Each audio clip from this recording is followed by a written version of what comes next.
تا پایان دوره قاجار اگه کسی میخواست نشانی مغازه‌ای رو بگیره یا به کسی آدرس بده، باید میگفت برو کفاشی اوصفت الله یا حجره فرش فروشی سید مظفر یا پارچه فروشی عباسی. از خیاطی و قنادی و جواهر فروشی و چلو کبابی و حمام عمومی و خاربار فروشی، همه به نام اشخاص صاحب مغازه مشهور بودند. 1 2 موزیک.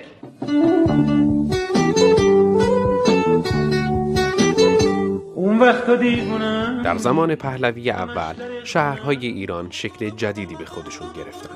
همزمان با فراگیر شدن برق و چراغانی معابر شهرها، احداث خیابانها و اماکن تفریحی، کم کم تابلوهای بزرگ با لامپ‌های مهتابی و نئون چشمک زن مد شدند که به فضای شهرها ظاهر زیبایی میدادند. حتی شغل‌های جدیدی ایجاد شدند که نشونه تغییر زندگی و نیازهای تازه بودند. مثلا کافه ها با ظاهری متفاوت از قهوه خانه ها ایجاد شدند. یا اگه قبلا سلمونی ها کنار گذر می نشستن و ریش و موی مردم رو اصلاح می کردن، حالا مغازه هایی با عنوان آرایشگاه ایجاد شده بود که مانند فرنگی ها صندلی و وسایل و امکانات جدید داشتند. در همین زمان که شهرهای ایران به تقلید از اروپا در حال تغییر بود، حالا دیگه افراد برای معرفی شغلشون از عنوان و اسمهای خاصی استفاده می کردن که روی تابلو یا شیشه مغازه نوشته می شد.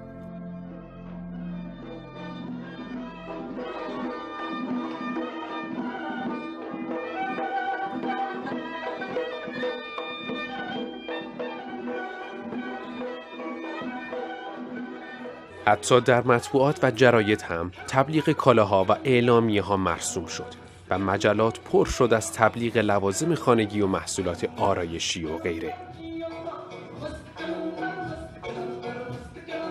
اما امروزه سبک تابلوها و تبلیغات در شهرها عوض شده.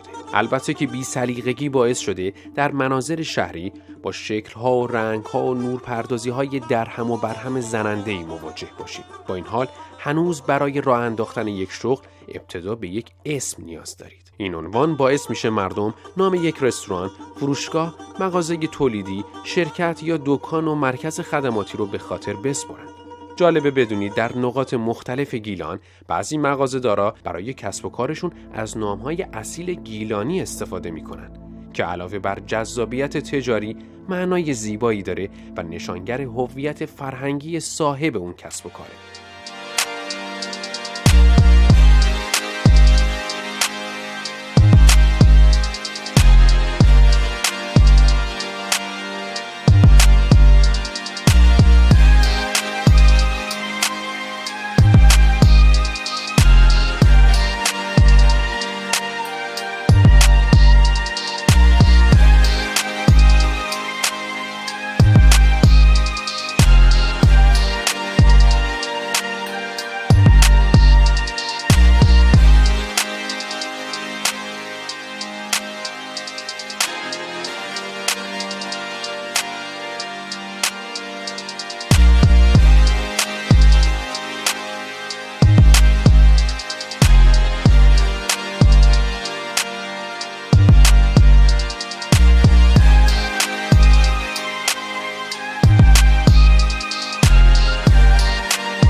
شما وقتی میبینید یه فروشگاه از اسامی اصیل و محلی برای معرفی و تبلیغ خودش استفاده کرده، چه حسی بهتون دست میده؟